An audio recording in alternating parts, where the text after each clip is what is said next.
super honra estar junto com o pessoal do Mares. Só para a gente começar, né, a conversar, como o Marco estava dizendo, eu tenho uma trajetória clínica cheia de pontos de crise. Então, eu fiz neurologia primeiro, depois eu fiz geriatria para poder lidar com o cuidado, que eu descobria que eu sabia diagnosticar as coisas, não sabia como lidar com isso no longo prazo.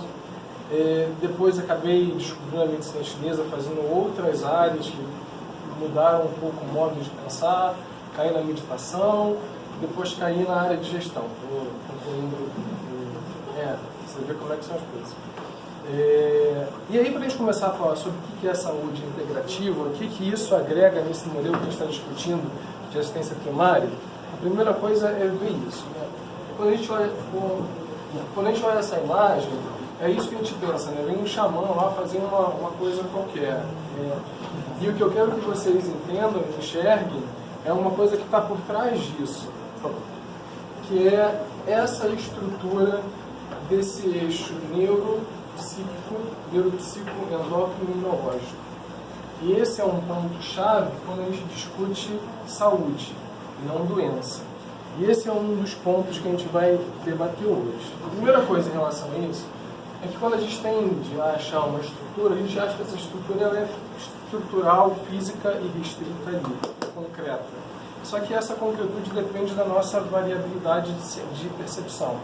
Se o nosso sistema de percepção fica mais sensível, a gente começa a perceber que essa realidade estrutural é movimento. O tempo inteiro. Né? Tudo isso aqui é movimento.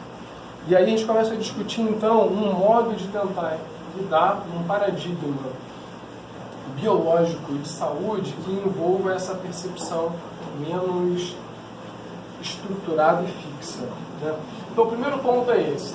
O que é a medicina integrativa? O que é a saúde integrativa? É tentar organizar diversos tipos de racionalidade médica no modo de ter atenção ao nosso paciente. Ponto. É isso.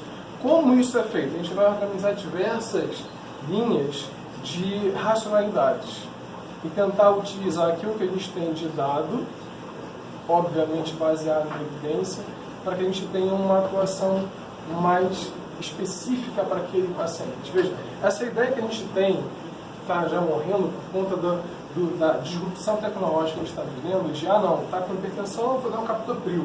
Isso já não funciona mais, a gente já vivencia isso. Dentro da área de neurogeriatria, que é uma área que eu atuo, a gente vivencia mais ainda isso. E aí o ponto começa a discutir de que quando a gente começa a trazer o que é essa neurociência dessa estrutura energética, termo ruim, energia significa esse trabalho, esse movimento, a gente está discutindo neurociência de tudo isso que existe. A relação do eixo neuroendócrino-imunológico. Nos últimos 10 anos, nos últimos 5 anos, a quantidade de produção científica em cima das técnicas corpo-mente aumentou absurdamente. A gente descobriu que essas técnicas mantêm as pessoas mais saudáveis e mantêm as pessoas com uma taxa de recuperação de doença mais rápida. Ou seja, se está doente, a tua recuperação de homeostase, de equilíbrio, é maior. Então, associar essas técnicas que acabam caindo num equilíbrio dessa resposta que não é nem só de estresse, nem só de relaxamento, mas incluir essas técnicas junto do cuidado farmacológico e gerenciado como um todo, tende a manter a pessoa com menos agudização e menos doente. Como é que a gente enxerga isso? A gente enxerga isso dentro dessa roda. É uma estrutura que organiza desde a dimensão estrutural, que é ambiente, DNA, ambiente vivencial, DNA, ambiente intracelular. Passando pelas alterações biológicas disso, isso aqui desdobra na dimensão biológica, se organiza na sensação de vitalidade, nas perspectivas de si. Isso organiza uma dimensão conceitual, os valores, as crenças, a dimensão dos sentimentos, a expressão. Isso aqui a gente tem como depois, em algum outro momento, discutir ponto a ponto. A dimensão social e a compreensão. Isso tudo caindo nesse conceito de espiritualidade. Eu já vou dar um passo à frente nesse ponto com vocês. Espiritualidade não significa religiosidade, esses são conceitos que andam em paralelo com algumas áreas de interposição. eu estou acelerando porque a gente não tem muito tempo, e a gente tem muita coisa para conversar. Então, dentro dessa questão de racionalidade médica, a gente tem um monte de coisa. E talvez esse seja o principal ponto de dificuldade nosso. A gente está fazendo De Volta para o Futuro, de fato, porque a gente está discutindo coisa de 5.000 anos atrás. A gente está voltando lá atrás no modo de tentar entender de maneira holística, quer dizer, global, inteira, aquele indivíduo. Eu não dependo mais só de uma perspectiva de, ele tem diabetes, eu vou fazer um monte de glicemia oral para ele, para evitar que ele tenha infarto, demência lá na frente. Eu não estou discutindo só isso, eu estou discutindo o conceito inteiro dele, global. O primeiro ponto que passa por isso é uma readequação da nossa estrutura como provedores de assistência. A gente tem uma história prévia de que a gente tem um saber, e esse saber passa para o nosso paciente de forma paternalista. E isso já não funciona mais. Muitas vezes, eu acho que todos vocês já vivenciaram isso, o seu paciente chegar no consultório sabendo mais daquele assunto do que você. E olha que você tem uma subespecialidade, porque ele estudou aquilo pra caramba, foi várias outras pessoas, enfim, já passou por aquilo. Então, esse é o primeiro ponto, é um ponto de mudança de mindset, é uma mudança de estrutura, em que nós, como gerenciadores de cuidado, o médico, passa a ter uma equipe inteira, e esse é um ponto que a gente está discutindo o tempo inteiro aqui, em que a centralidade disso já não é mais necessariamente eu assinar um papel, pedir um exame, assinar um papel e passar um remédio. É um gerenciamento de cuidado que é feito com vários outros personagens juntos. Na dimensão estrutural, então, a gente tem que discutir ambiente, DNA, lugar onde a pessoa vive. Veja, isso aqui não está dissociado disso, né? A gente sabe que tem uma estrutura de DNA que funciona como base, e à medida que aquele ambiente social é vivenciado, você expande determinadas áreas, fecha outras, e isso desencadeia doença ou não, né? À medida que tem uma suscetibilidade genética. Então essas coisas vivenciam a mesma dimensão. A dimensão biológica, que a gente separa em 5 pontos que são os principais, que é nutrição, atividade física, termo ruim, né? Mas enfim, atividade, sexo, sensações e vitalidade. Toda vez que eu falo isso, as pessoas falam assim, mas a gente tem que passar a discutir a sexualidade dos nossos pacientes. Isso aqui é um dos principais fatores de reorganização do eixo neuroendócrino-imunológico.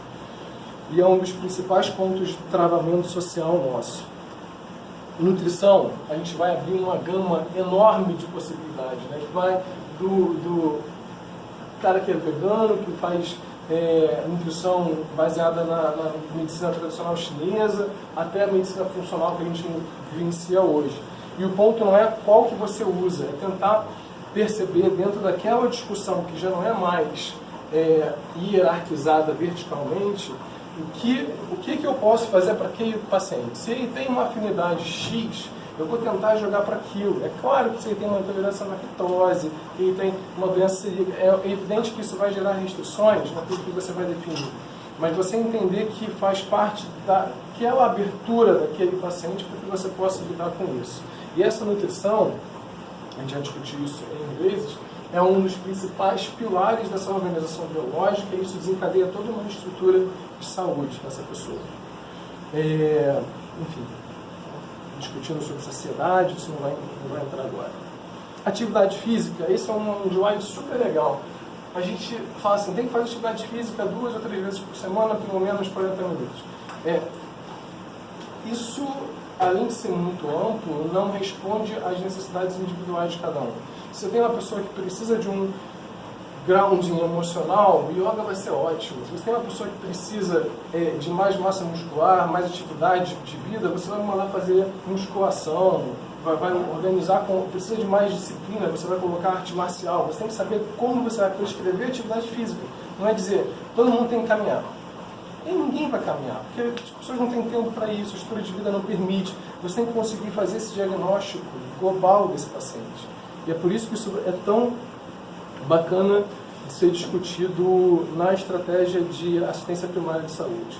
Em relação às técnicas de desenvolvimento sexual, que são super importantes, a organização de o que acontece no orgasmo, como isso reorganiza o cérebro ativo, o cérebro, quer dizer que todo mundo tem que ter orgasmo. Não é isso. Você pode substituir com outras coisas. Tem gente que tem uma restrição a esse tema muito maior, então você não vai abordar por esse caminho, você aborda por outro. Mas é um dos pontos importantes. Discutindo ainda essa estrutura emocional que fica entre a dimensão biológica e a dimensão conceitual, essa organização emocional que mescla sensações e crenças, valores, vitalidade, esse ponto é um dos pontos cardinais da estrutura de manutenção de saúde do indivíduo. Todo mundo, você fala assim, não, é problema emocional, você joga tudo num bolo só e joga. Principalmente você manda correr rápido, porque você não quer perder tempo com aquele paciente, que você não quer se envolver naquilo. Só que a estrutura de organização cortical do cérebro, daquilo que você conhece como sua personalidade, como você, ela depende de uma sequência. E essa sequência, o principal filtro antes da organização interpretativa e da tomada de decisão, passa por um filtro emocional. Então todo mundo vivencia isso o tempo todo. A gente vivencia no jornal, a gente vivenciando tiroteio todo dia, você vivencia na sua família, nas discussões interpessoais, nos seus papéis sociais que estão sendo vividos. E esse é um ponto, a gente vivencia no dia a dia isso aqui. O nosso comportamento é um pedacinho desse iceberg e tem um montão de coisas que a gente não consegue entrar porque a gente não tem acesso, né? E isso não significa necessariamente só, fica à vontade, só análise, só a psicologia clínica tradicional. Isso abre para várias outras linhagens para poder discutir isso, né? Lembrando que a gente vivencia mais ou menos isso, a gente vive preso dentro de uma estrutura rígida que depende de todas essas estruturas vivenciadas, né, por nós e por todo mundo que nos antecedeu até que isso fosse dessa forma. Lembrando que, no máximo, a tomada de decisão, 5% é atualmente estruturada como consciente. Né? A gente não sabe o que está fazendo, não sabe o que está falando, não sabe por quê. No fundo, a gente não sabe de quase nada. É o que eu estou resumindo. E isso aqui entra dentro dessa questão conceitual. A discussão da religiosidade de cada um não está necessariamente presa à ideia de espiritualidade por conta disso. Ela vivencia dentro desses conceitos, daquilo que é a verdade.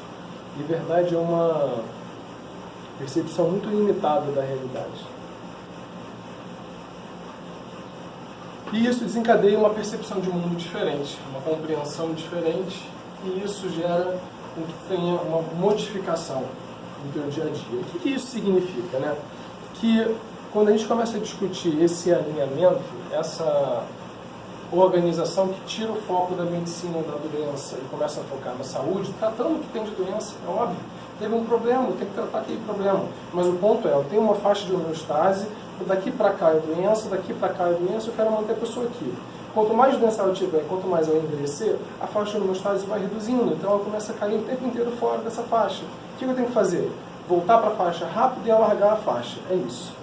E isso, junto com o que a gente está discutindo de um gerenciamento de cuidado, uma percepção individualizada centrada no paciente, um foco que não é único e exclusivamente farmacológico, desencadeia uma resposta muito mais funcional e palpável. Dimensão social, a gente discutiu, não vou entrar nisso com vocês, nem a você, não vou fazer isso agora, a gente conversa sobre isso em outro momento, porque não dá. Aqui, beleza, que horas são já? Estou sendo 10, tá. Esse é o ponto, né? Pensando no cuidado centrado no paciente, eu tenho que ter, obviamente, uma abordagem das doenças crônicas, e aqui é um outro ponto onde as práticas integrativas são ótimas. Eu estava ouvindo daí, eu não sei quem foi, alguém comentou sobre homeopatia, então aqui também entra acupuntura, técnicas corpo-mente, entra um monte de coisa aqui. E aí em cima, nessa percepção globalizada, global, compreensiva do cuidado, para tentar finalizar isso de uma forma mais clara, a gente pode falar em saúde mental. Porque a saúde mental está na roda, não cria problema e não entra em questões. Mesmo porque a gente não sabe muita coisa. Então, como é que a acupuntura funciona? Eu não sei. Eu sei que tem pontos que você faz ali, tem umas coisas que você fala, nossa, eu não acreditava também. Você acha que eu fiz sempre assim? Não, se eu tivesse me ouvindo há 8 anos atrás, eu dizia, para. Enfim. Isso aqui é só para a gente ter uma ideia, né? Burnout, nível de estresse alto, isso faz parte do nosso dia a dia. E se a gente está doente também, a gente não consegue lidar e trazer saúde para as pessoas que estão sendo tratadas por nós. Lembrar que isso é um ponto central da percepção de qualidade.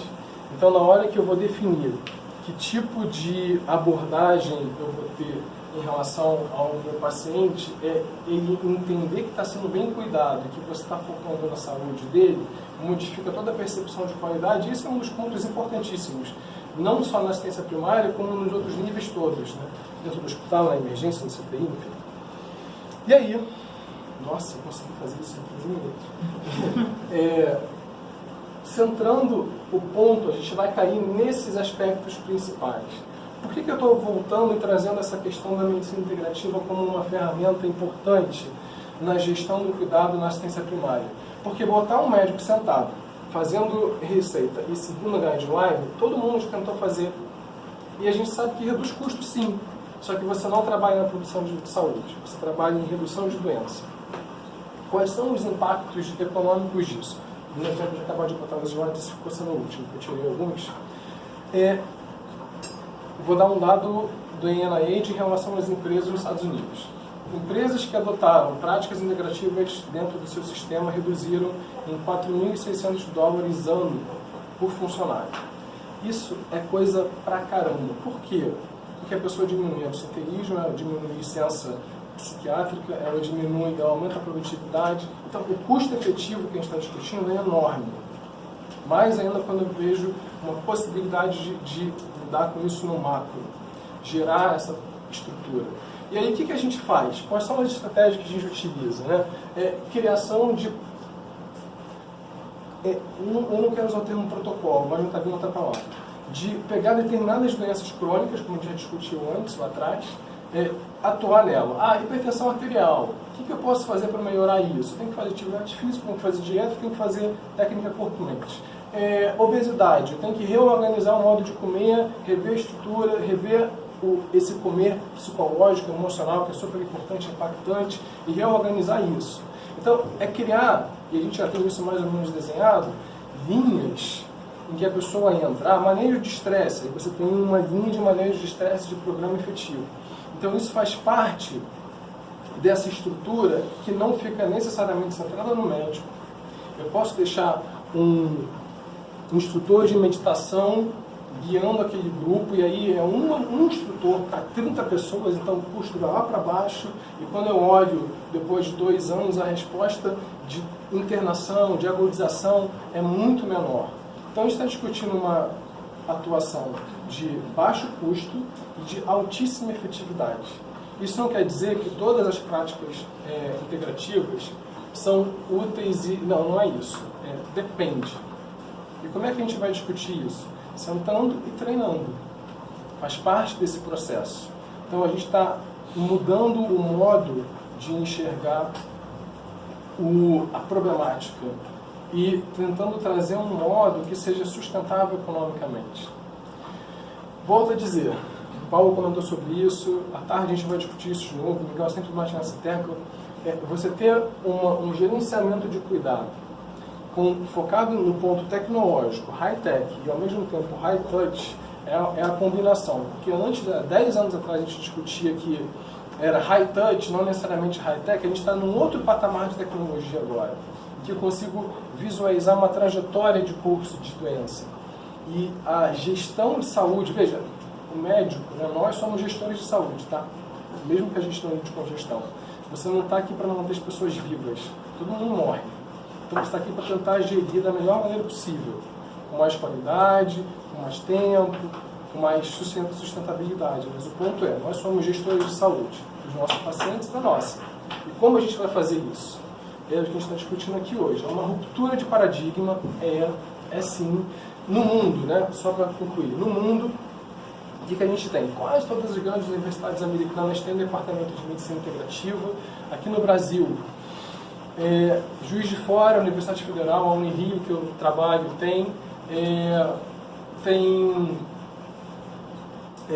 medicina integrativa definida de maneira muito mais palpável em São Paulo, no Einstein tem um grupo fortíssimo, no Sírio-Libanês tem um grupo legal. Então a gente já tem várias tentativas de colocar isso. Óbvio, nem todo mundo vai querer fazer yoga, sabe?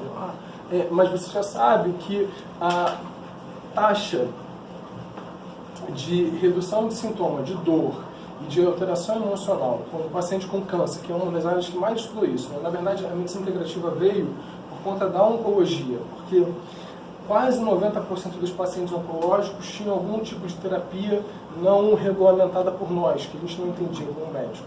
Só que eles não falavam para os médicos isso. E aí, quando eles começaram a descobrir, eles falaram, pô, o que está acontecendo? Né?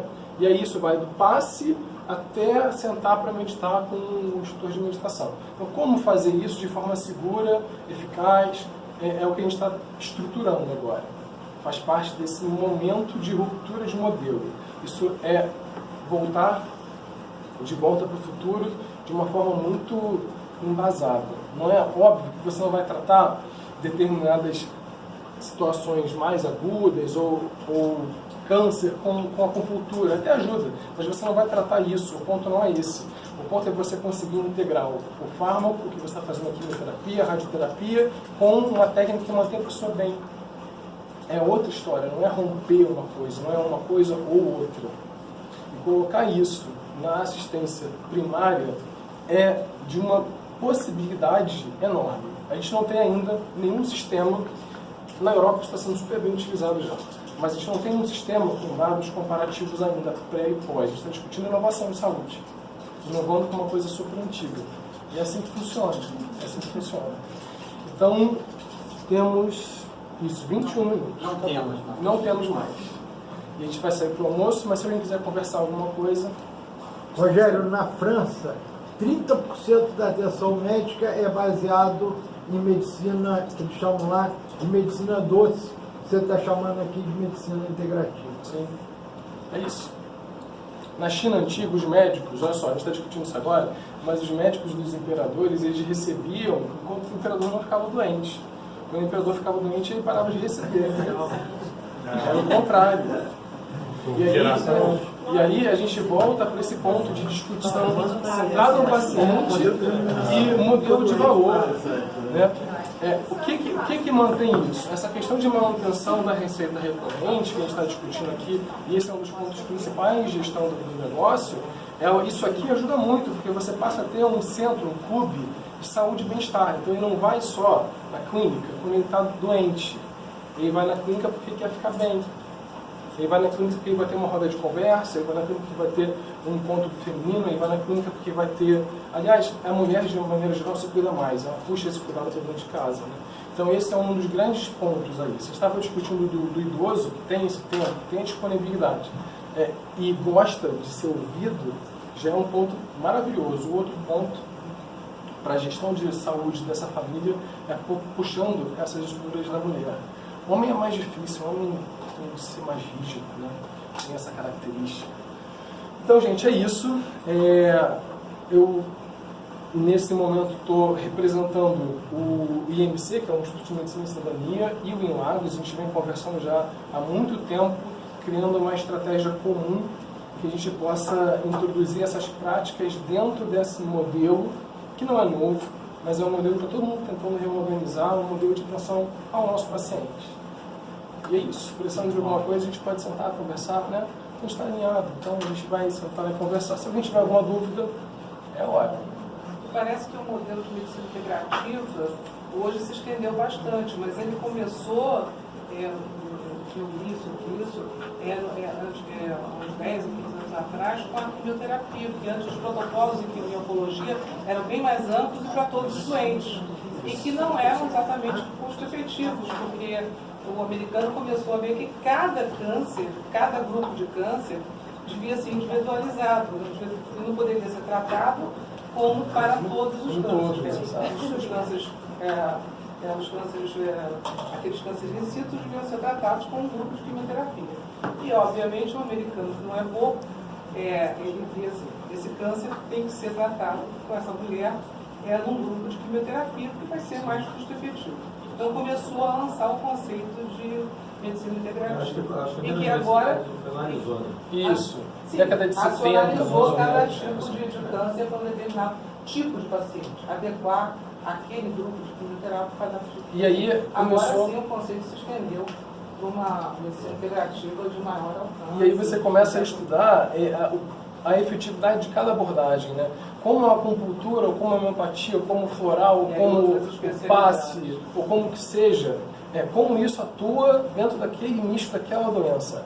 Os estudos estão nesse momento. Tinha um momento do conceito de Nasceu qualidade na de vida universidade. associado. Isso nasceu dentro da universidade. O Dr. Wei lá em 1970, Porque a pouquinho. diferença da medicina alternativa para a integrativa, exatamente mudar isso. Você tem o CAM, né? Que é Complementary Alternative Medicine. Essa se transforma em integrativa porque é exatamente para saber o crivo científico. Isso. Pode não saber como funciona, mas Isso. de efetividade. O que funciona? De efetividade. A OMS organizou isso mais ou menos em 2000. Você tem ideia de como é que a gente está discutindo uma coisa que já organizou há muito tempo atrás. Começou com o termo alternativo. A gente tinha ideia de que ou eu faço a medicina que eu entendo como hegemônica no Ocidente, que é a minha baseline, meu standard, ou alternadamente eu faço outras coisas. Aí depois isso virou complementar. Eu passo a achar que o meu modo de atuação é o principal e os outros são complementares. E aí isso evolui de novo mais ou menos em 2006 para essa visão em que as coisas se integram e não necessariamente de maneira hierarquizada de forma vertical. Isso vem junto com todo um pensamento que está sendo construído, que não é só disso, né? É um pensamento de um modelo de vida que a gente está organizando. E esse é o ponto principal. A gente vivencia isso, discutindo isso dentro de um crivo de racionalidade clínica ocidental, claro. Eu não vou dizer para você, por exemplo, que quem tem um quadro de depressão grave que não está estruturado pode fazer um curso de meditação, porque não pode. Vai passar da 5ª semana e vai ficar pior. Então tem tempo para as coisas acontecerem. Não é, sabe, quase em termos pejorativo não, chulo. Não é de qualquer jeito, não é uma salada. Você tem que indicar as coisas de acordo com uma determinada demanda. E isso faz parte desse incorporamento que o médico da assistência primária está começando a ter que vivenciar. Porque isso mantém a pessoa saudável. O ponto é esse. Mais saudável, menos doença, menos internação, diminui a sinistralidade, todo mundo fica feliz.